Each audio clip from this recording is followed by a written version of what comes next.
Good morning mga ka-probinsyano. Yan, narito po tayo. Tayo po yung naggagamas ng mga halamanan. Yan, ako pinagpapahinga muna sa mandali. At grabe ang init.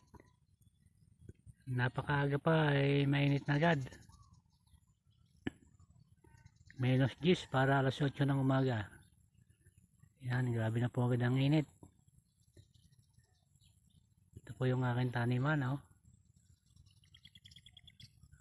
Malawak po ito.